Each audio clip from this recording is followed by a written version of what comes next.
Common ముస్లిం families మీరు చాలా చోట్ల తిరిగారు. That 24 and Pargana both south and north districts అవి చూస్తే నదియా కావచ్చు అండ్ ఇంకా కిందకి వస్తే ఇంకో 2 జిల్లాలు, వీటిలో సాధారణ ముస్లిం కుటుంబాలు వాళ్ళ రియాక్షన్ ఏంటండి? సాధారణ ముస్లిం కుటుంబాలు అప్పటి పరిస్థితుల్లో నేను ఒక నెల రోజుల క్రితం వెళ్ళి వచ్చిన్నాను. అప్పటి వాతావరణంలో వాళ్ళైతే షాక్లో ఉన్నారండి. ఈ గవర్నమెంట్ పోతుంది అనుకోవాలి వాళ్ళు, ఎట్లయినా చేసి ఈ గవర్నమెంట్ వస్తుంది అనుకున్నారు. వాళ్ళు షాక్లో ఉన్నారు, బతుకు భయంతో ఉన్నారు. ఎందుకంటే దాంట్లో చాలామంది వలస వచ్చిన వాళ్ళే. వలస అంటే ఎప్పుడో వచ్చి స్థిరపడి టీఎంసీ గూండాలు వాళ్ళని పెంచి పోషిస్తున్న వాళ్ళే. సో వాళ్ళెవరు బాహాటంగా బీజేపీ జిందాబాద్ అనే పరిస్థితి లేదు. ఇంకొకసారి బీజేపీ ప్రభుత్వం రావడానికి ఆహ్వానిస్తున్నామని అంటున్నారు తప్ప వాళ్ళేదో విశ్లేషణ చేసి బీజేపీ డౌన్ అనే పరిస్థితి లేదు. ఎందుకంటే వాళ్ళకి అర్థమైంది, సిచ్యువేషన్ అర్థమైంది. ఎప్పుడైతే ఇంకొక పరిణామం కూడా ఉంది వాసు గారు, ఎప్పుడైతే బీజేపీ అనుకూల వాతావరణం ఏర్పడింది, కౌంటింగ్ దగ్గర పడ్డది, కౌంటింగ్ రోజు తెలిసిపోయింది అనే వాళ్ళకు ఒక స్పృహ కలగగానే ఉన్న లోకల్ టీఎంసీ లీడర్స్ అంతా జెండాలు మార్చారండి. అప్పట్లో కమ్యూనిస్ట్ లీడర్స్ అంతా జెండాలు మార్చి టీఎంసీ చేశారు. ఇప్పుడు టీఎంసీ వాళ్ళందరూ కూడా జెండాలు మార్చి రాత్రికి రాత్రి బీజేపీలో చేరిపోయారు. అది యాక్చువల్లీ ఇప్పుడున్న కొత్త సర్కార్ కూడా దాన్ని స్వాగతించింది.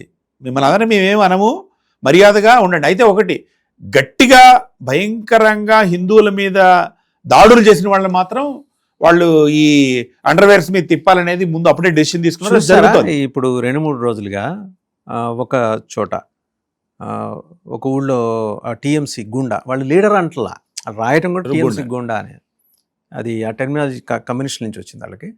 అతనికి ఒక లుంగి కట్టేసి గుండు సగం గొరిగి చెప్పులు దండేసి ఊరంతా నడిపించారు. ఇంకో చోట ఇలాగే చేసి గాడిద మీద ఊరేగించారు. అంటే ఇలాంటి అంటే ప్రజలు చట్టాన్ని తీసుకోవటం అనేది అసలు అది ఖచ్చితంగా అది డిబేటబులే. కానీ ఇక్కడ ఎక్కడ పార్టీలు ఇన్వాల్వ్ కావట్లేదు, సాధారణ ప్రజానికమే చేస్తున్నారు ఇది. అది ఆ కసి నేను గమనించానండి. టీఎంసీ మీద ఉన్న కసి అడుగడుగున చాలా భయంకరంగా ఉంది. నేను ఐ కన్సిడర్ వాళ్ళ ఎలిగేషన్స్ ఏదో చేశారు, మమ్మల్ని మోసం చేశారు ఎలక్టోరల్గా అని అన్నారు, అది వేరే విషయం.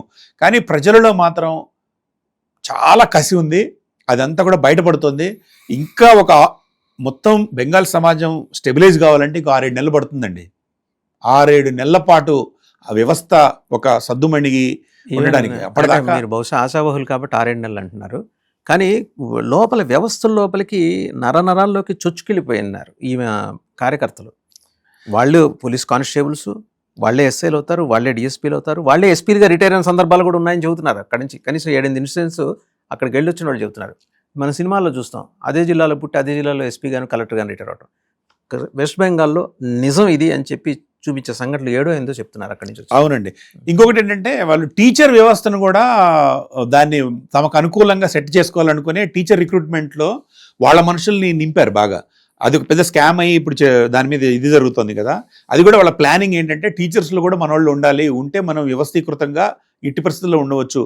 వాళ్ళ లక్ష్యం ఏంటంటే కమ్యూనిస్టులాగా ఒక 30 ఏళ్ళు 40 ఏళ్ళు మనం రూల్ చేయాలా అని అనుకున్నారు. ఇప్పుడు ఈ జహంగీర్ ఖాన్ అనే ఆయన్ని అరెస్ట్ చేశారండి. ఆ ఏరియాలో నేను కొద్దిగా స్టడీ చేసి వచ్చాను. అసలు ఏదే నేను పుష్ప అని అన్నాడు కదా యూపీ పోలీస్ అధికారి అజయ్ పాల్ శర్మ అని, సింగం అని అంటే నేను పుష్పని సంగతి చూస్తా తర్వాత అది ఇది అని అన్నాడు కదా. ఎంత బీభత్సకాండండి అదంతా. అన్యాయమైన వ్యవస్థ. ముస్లిం యువకులని, ఉద్యోగాలు లేకుండా ఆ ప్రాంతాల్లో ఉంటున్న ముస్లిం యువకులని వాడుకొని ప్రజాస్వామ్యమని న్యూఢిల్లీలో మాట్లాడే మమతా బెనర్జీ గారు తన కళ్ళెదుట అఘాయిత్యాలు జరుగుతున్నా కూడా ఆపలేకపోయిందండి. జహంగీర్ ఖాన్ ఉదంతం పెద్ద ఉదాహరణ. నిన్న నేపాల్ బోర్డర్లో ఆయన అరెస్ట్ చేశారు. ఆయన వాడుకొని అభిషేక్ బెనర్జీని ఏదో ఒక కేసులో గట్టిగా పెట్టడానికి ఏదో ట్రై చేస్తున్నారు. అప్పుడే జహంగీర్ గట్టిగా ఎందుకండి, మామూలుగానే 18 ఇళ్ళు ఉన్నాయి ఆయనకి, అధికారిక నివాసాలు కలకత్తాలో. అండ్ ఇంట్రెస్టింగ్లీ మొన్ననే రిజైన్ చేసిన కలకత్తా మేయర్ ఆయన నోటీసులో లేకుండానే ఈయనకి నోటీసులు ఇచ్చారట. ఆయన అడిగితే మనకి ఏదో రవితేజ సినిమాలో ఏమోనండి నాకు తెలియదండి, చూడలేదండి, చెప్పలేదు అన్నట్టు ఆ మేయర్, మాజీ మేయర్ చెప్తారు. 18 ఇళ్ళు అండ్ ప్రోటోకాల్, ముఖ్యమంత్రులకి ప్రధానమంత్రికి లేని ప్రోటోకాలు, ఒక కాన్వాయి, ఎస్కాట్, అతనికి మామూలు ఎంపీ, ముఖ్యమంత్రి మేనల్లుడు. ఇతన్ని అడ్డం పెట్టుకుని అతని మీద కేసులు పెట్టక్కర్లా, ఆల్రెడీ ఈడీ ఇవన్నీ రెడీగానే ఉన్నాయి. దొంగ కేసులు ఒకటి వాసు గారు భయంకరంగా పెట్టారు. నేను అర్జున్ సింగ్ గారు అని చెప్పా కదా, అర్జున్ సింగ్ ఇదివరకు టీఎంసీలో ఉండి తర్వాత బీజేపీలోకి వచ్చారు. ఈయన మీద 240 కేసులు ఉన్నాయండి. అసలు కదిలితే కేసు, మెదిలితే కేసు. నిజానికి అర్జున్ సింగ్ గారు కూడా ఆ టీఎంసీ కల్చర్ నుంచి రాటుదేలి వచ్చిన మనిషే. ఈయనకి ఒక ముఠా ఉంది, వీళ్ళు కూడా గట్టిగానే చేసి వచ్చిన వాళ్ళే. ఇదంతా ఎందుకురా మనకని బీజేపీలోకి వచ్చాడు. చెప్తున్నాడు, దాదా నరకం చూసాము, ఇప్పుడు బీజేపీ గవర్నమెంట్ రాకపోతే మాత్రం కష్టమైపోయేదని. ఆయన కొడుకు ఇద్దరు గెలిచారు, ఈయన మినిస్టర్ అయ్యాడు అనుకోండి. వీళ్ళకి దొంగ కేసుల భయం. అసలు కదిలితే కేసు, మెదిలితే కేసు అండి. రాజ్యాంగ పరిరక్షణ అని మమతా బెనర్జీ గారు రాహుల్ గాంధీ గారి పక్కన కూర్చొని మాట్లాడుతుంది కదండి. ఆమె రాజ్యాంగాన్ని ఎంత ఘోరంగా ఉల్లంఘించింది, చట్టాన్ని ఎంత ఘోరంగా ఉల్లంఘించిందో చూడొచ్చు. ఇంకొకటి మినహా ఇతర చోట్ల రాజ్యాంగ పరిరక్షణ అది అయి ఉండొచ్చు. ఇంకొకటి గమ్మత్తైన విషయం, నిన్న ఇండి బ్లాక్ సమావేశం జరిగింది. నేను ఇండి బ్లాక్ సమావేశం జరిగినప్పుడు పరిస్థితి చూస్తే కాంగ్రెస్ అధినేత్రి సోనియా గాంధీ గారిని ఈమె ఆలింగనం చేసుకున్నారు. ఆలింగనం చేసుకున్న పరిస్థితి. ఆ తర్వాత రాహుల్ గాంధీ గారు ఆమె మాట్లాడుకున్నారు. ఇదే రాహుల్ గాంధీ గారు బెంగాల్ ప్రచారంలోకి వచ్చి ఏం చెప్పారంటే, ఈ బీజేపీకి మమతకి తేడా ఏమీ లేదు, రెండు రెండే అని చెప్పాడు. ఆయనకు తెలుసు ఆ కమ్యూనల్ యాంగిల్లో మాట్లాడాడు. కానీ వీళ్ళందరూ కలిసి ఢిల్లీలో కూర్చొని భారతదేశ ప్రజాస్వామ్య వ్యవస్థని మనం రక్షించాలంటే మనం ఏకం కావాలా అని చెప్పటం విచిత్రం అండి. అసలు రాజకీయ వ్యవస్థను పరిహాసప్రాయం చేయటం అంటారు దీన్ని. అభిషేక్ బెనర్జీ, మమతా బెనర్జీ గారు అక్కడ కూర్చొని రాజకీయాల గురించి మాట్లాడుతున్నారు, ప్రజలను ఎట్లా చూడాలని చేస్తున్నారు. బీజేపీ మతతత్వ రాజకీయాల గురించి మాట్లాడుతున్నారు. వీళ్ళు చేసిందంతా మతతత్వ రాజకీయాలే. ఇదంతా ఒక గమ్మత్తైన వాతావరణాన్ని. అసలు నిజానికి మమతా బెనర్జీ లాంటి దురహంకారంతో ఉన్న నాయకులు ఎక్కడైనా ఓడిపోతున్నారు. దురహంకారం ఎక్కువ పెరిగిన నాయకులందరూ సరే మన తెలంగాణలో చూసాము. అది యాజ్ ఏ సెఫాలజిస్ట్ గా కూడా మీరు డిఫరెంట్ స్టేట్స్లో you have carried out surveys అండి. ఈవెన్ జగన్స్ డిఫీట్ని ఇప్పుడు ముందు ప్రిడిక్ట్ చేశారు మీరు. అవును సార్. అంటే కొంత ఐబ్రోస్ లేచినాయి, ఏంటి ఇంత ఎర్లీగా డాక్టర్ రాము ఎలా ప్రిడిక్ట్ చేస్తున్నారు. ఎందుకంటే since you are independent of Andhra Pradesh కాబట్టి సాధారణంగా మీరు ఇచ్చిన ప్రొడక్షన్ మీద సందేహాలు వచ్చినాయి జనాలు. ఏంటిది, ఎలా ప్రిడిక్ట్ చేయగలిగారు? అంటే సార్ నేను నాకున్న టీంకి నాకు ఒక క్వాలిటేటివ్ అనాలిసిస్లో మేము ఎక్స్పర్ట్స్ సార్, క్వాలిటేటివ్ సర్వే మెథడ్స్లో. ఇప్పుడు జరుగుతున్నదంతా కూడా ఈ రాజకీయ పార్టీలందరూ క్వాంటిటేటివ్ సర్వే చేయించుకుంటే ఒక క్వశ్చనీర్ ఇచ్చి విలేజెస్లోకి పంపించి టిక్కులు పంపించి అది వచ్చిన తర్వాత సర్వే సైంటిఫిక్ అనాలిసిస్ చేస్తారు. అది ఈ మధ్యకాలంలో చాలా చోట్ల ఫెయిల్ అవుతుంది.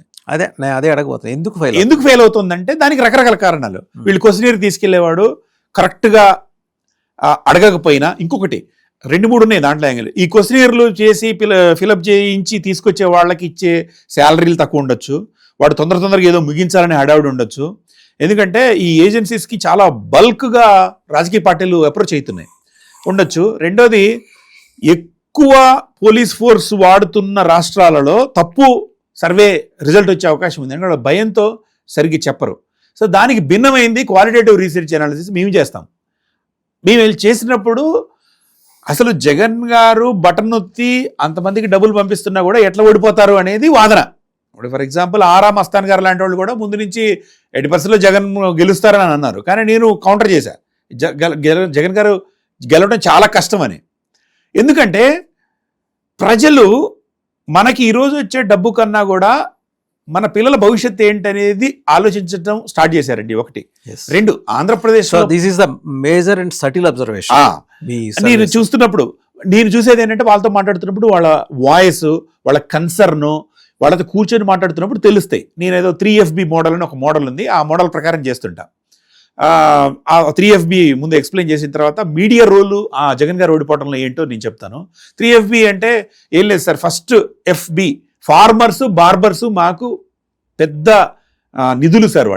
వాళ్ళు ఇచ్చే ఇన్ఫర్మేషన్, ఫార్మర్స్ తప్పు చెప్పరు. పొలాల్లోకి పోయి కాసేపు కూర్చొని మాట్లాడి వస్తాం, వాళ్ళు ఏం తప్పు చెప్పరు. అట్లనే బార్బర్స్ కూడా వాళ్ళు చాలా మందిని గమనిస్తూ ఉంటారు. సో వాళ్ళిద్దరు ఫస్ట్ FBలో. సెకండ్ FBలో ఫేస్బుక్, సోషల్ మీడియా. ఫేస్బుక్లో ఈ ఏరియా ప్రజలు ఎలాంటి చర్చ జరుపుతున్నారు అనేది వాళ్ళ మాటలను బట్టి, నేను కమ్యూనికేషన్ PhD కాబట్టి నాకు ఒక ఐడియా ఉంది, నా టీం కూడా ఒక ఐడియా ఉంది.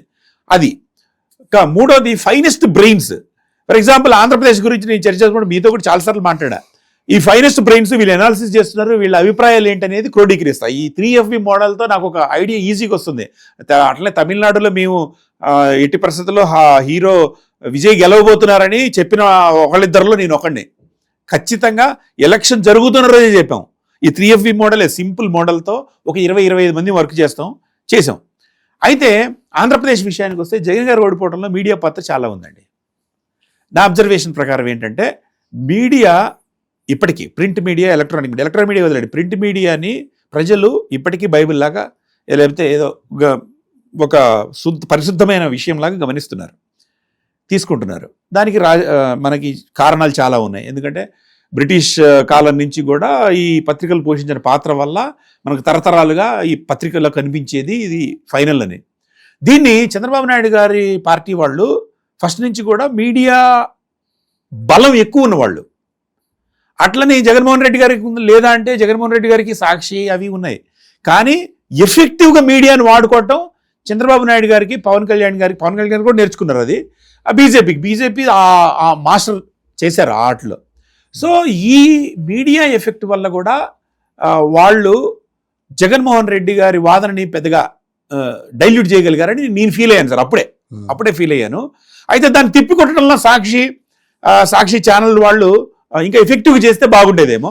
ఏదేమైనప్పటికీ కూడా media played a vital role in operations. అయితే అసలు వాళ్ళు ఏమన్నా తిప్పికొట్టేదంటే అక్కడ నాకు అర్థమైనంత వరకు అదొక సెపరేట్ మళ్ళీ సబ్జెక్టు. అంటే అక్కడ ఉన్న కంపోజిషన్ ఎలాంటి వాళ్ళు పనిచేస్తున్నారు అనేది చూడాలి. అయితే ఇదే మీడియా ఫస్ట్ లో కూడా ఉంది కదా, అయినా కూడా చంద్రబాబు నాయుడు గారు ఓడిపోయారు కదా అని అంటారు. అప్పుడున్న వాతావరణం వేరు. జగన్మోహన్ రెడ్డి గారికి వ్యతిరేకంగా మొత్తం ఒక 2-3 కమ్యూనిటీలు ప్రపంచవ్యాప్తంగా ఏకమైన విధానం వేరు. సో ఇది ఒక డిఫరెంట్ టాపిక్.